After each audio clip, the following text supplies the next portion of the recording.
In this video, I'll be challenging myself to build HellDivers 2 in LEGO. HellDivers 2 is a co-op based game in which you play a soldier from the planet Super Earth, and are deployed from outer space to face off against endless waves of giant bugs and killer robots. HellDivers 2 is an absolute blast, and now I'll be attempting to build the game in LEGO.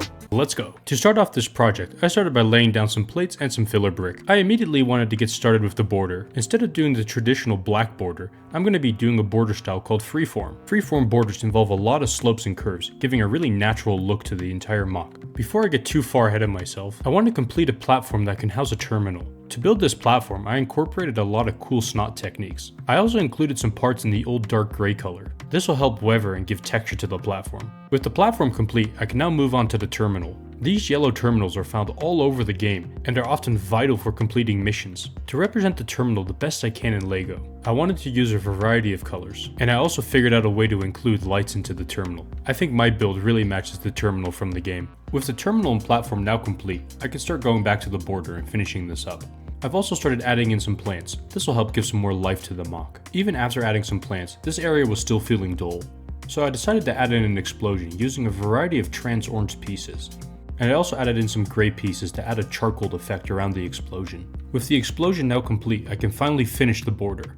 I really think this border turned out very nicely, and I love how smooth it is around the edges. It really gives the entire mock a natural look and feel. With the border now complete, I really want to incorporate a bug hole. In HellDivers, bug holes are massive pits that spawn enemy bugs.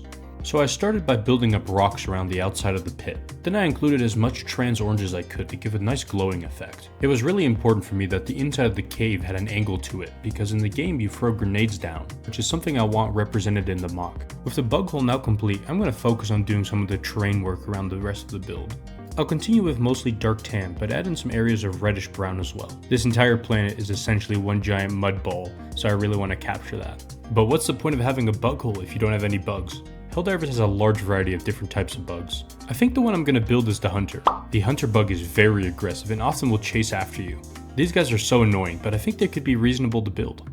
Building these bugs was a bit of a challenge, but I started with the legs, and then slowly started working up from there, and it all came together very nicely. Thankfully, I got in a bricklink order which helped me complete the bugs. And here's the final result. I am absolutely ecstatic with how these guys turned out. I think these guys will make a formidable opponent to my HellDivers. With the hunter bug now complete, I'm going to move on to building some terrain. I would really like the back half of the mock to have some elevation to it. Overall, this should add some visual interest to the entire mock. Before I finish what's going on top of the hill, I think the HellDivers need some reinforcements. So I'll be building the turret drop stratagem. The turret drop can be called in by a HellDiver when they need assistance covering their back or protecting an area. To start building the turret, I wanted to get an idea of size, so I started with the base. Next I moved on to the middle bit. This is where the barrels of the guns will go, and also it'll be the connection point for the sides. I also decided to add a hint of yellow onto the side armor. And that's the turret complete. I honestly love how simple yet detailed it is. A nice feature is that the turret can actually spin, so it can get those pesky enemies hiding behind you. Now with the turret complete, I should probably finish the hill. At this point in the build, I was starting to run low on slopes. Probably because I used most of them doing the freeform border. But anyways, I managed the best I could, and I think I did an alright job here. With the hill now complete, I think it's kind of plain, and I think we need to add some structures. For the first building, I'm going to be doing a traditional research outpost. I'm not sure if that's what they're called, but that's what we're going with. These buildings are quite common and can be found almost anywhere in the game. They're usually white with hints of light blue or gray.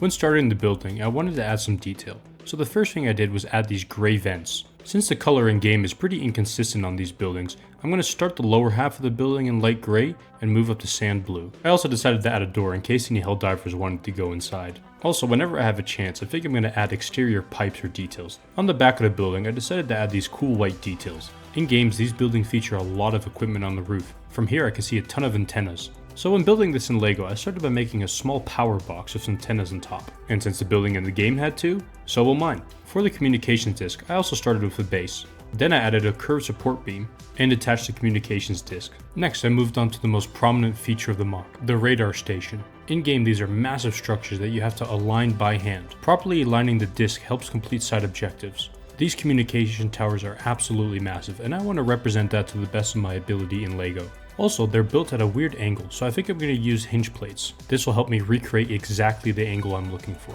When getting to the top of the tower, I needed to start working on the dish. I figured with the size it'd be quite heavy, so it was important to have it be properly supported. I also added in lights and some more details. With the radar dish now complete, it's time to add everything to the MOC. First, let's swap out these dome pieces for a more accurate color. Then we place our research building.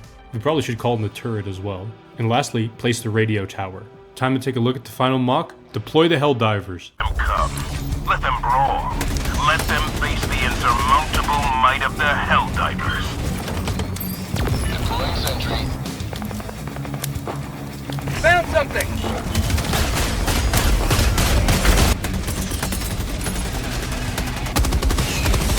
Orbital strike incoming. That's empty!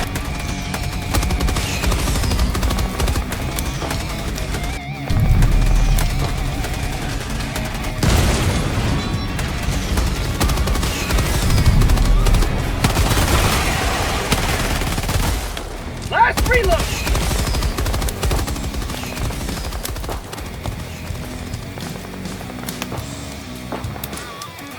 Today the light of liberty will grace the skies of this world once more.